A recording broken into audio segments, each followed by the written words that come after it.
Morning students, आज के इस वीडियो में हम डिस्कस करने वाले हैं बीएससी पार्ट फर्स्ट के फिज़िकल केमिस्ट्री के गैसियस स्टेट चैप्टर के बारे में।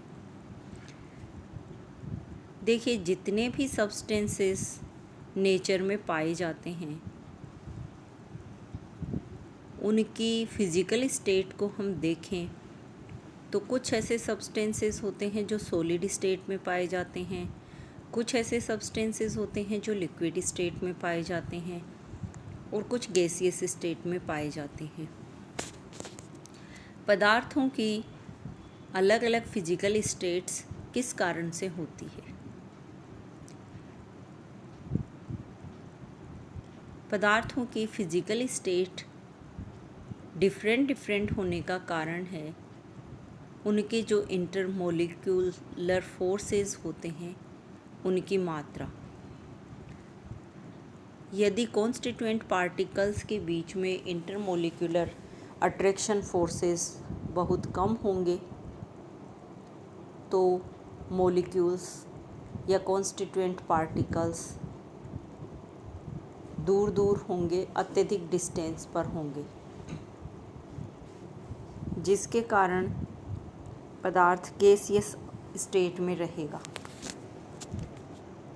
इंटरमोलिक्यूलर फोर्सेस या इंटरमोलिक्यूलर डिस्टेंसेस कुछ कम होने पर पदार्थ लिक्विड स्टेट में आ जाएगा और इंटरमोलिक्यूलर फोर्सेस मैक्सिमम होने पर इंटरन्यूक्लियर या इंटरमोलिक्यूलर डिस्टेंसेस मिनिमम होने पर, क्लोजली पैकिंग होने पर पदार्थ सॉलिड स्टेट में आ जाएगा।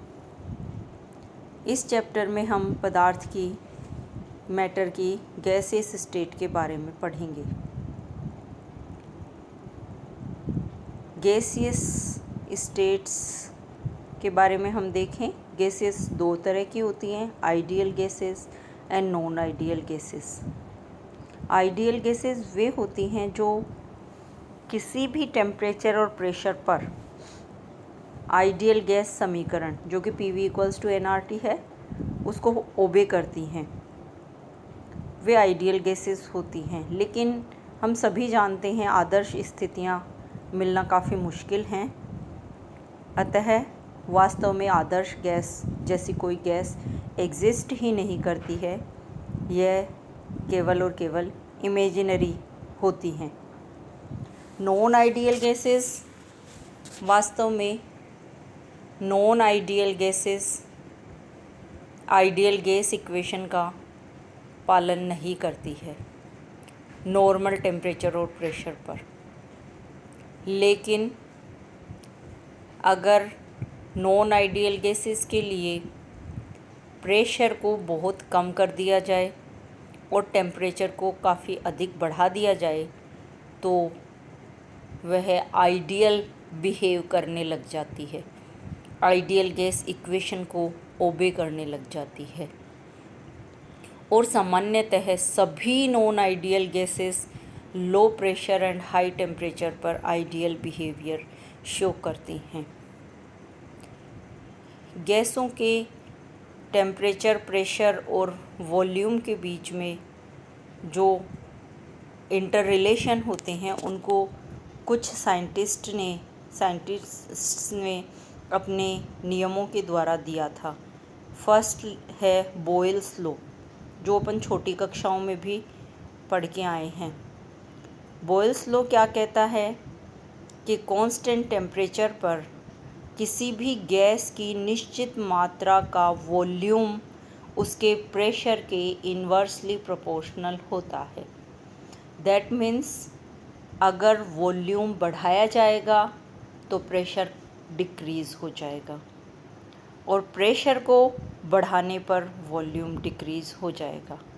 लेकिन कंडीशन ये है कि टेम्परेचर उस समय कांस्टेंट रहना चाहिए और गैस की ली गई मात्रा भी निश्चित होनी चाहिए। इक्वेशन की फॉर्म में हम इसे बता सकते हैं V = 1/T, या ये हो जाएगा अपना पी वी इक्वल्स टू के। यहाँ पे के एक कांस्टेंट है और इसी से हमारी एक नई इक्वेशन न्यूमेरिकल सॉल्व करने के लिए बन जाएगी P1V1 इक्वल्स टू P2V2। साथ ही बॉयल्स लॉ के अकॉर्डिंग P और V के बीच में अगर हम ग्राफ प्लॉट करें तो चूंकि ये दोनों इन्वर्सली प्रोपोर्शनल हैं तो पैराबोलिक ग्राफ हमें यहाँ प्राप्त होता है। यदि प्रेशर एंड वॉल्यूम के बीच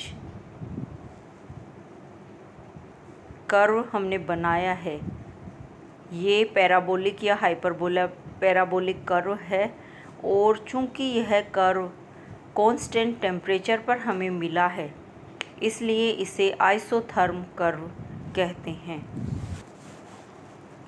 सेकंड है चार्ल्स गै-लुसाक लॉ। चार्ल्स और गै-लुसाक ने यह कहा था कि कांस्टेंट प्रेशर पर किसी भी गैस की निश्चित मात्रा का आयतन अगर लिया जाए तो वह टेम्परेचर के डायरेक्टली प्रोपोर्शनल होता है।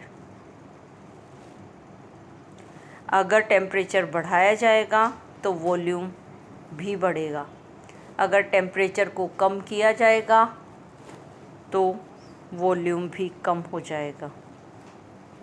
That is V proportional to T at constant pressure, या इसको हम V/T इक्वल्स टू K भी कह सकते हैं, या न्यूमेरिकल्स के लिए हम इसे V1/T1 इक्वल्स टू V2/T2 कह सकते हैं।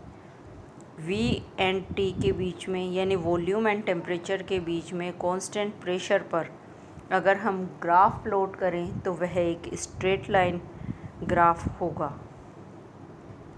यह चार्ल्स गै-लुसाक लॉ है। नेक्स्ट एमोटोन लॉ, नेक्स्ट वीडियो में हम इसके बारे में पढ़ेंगे।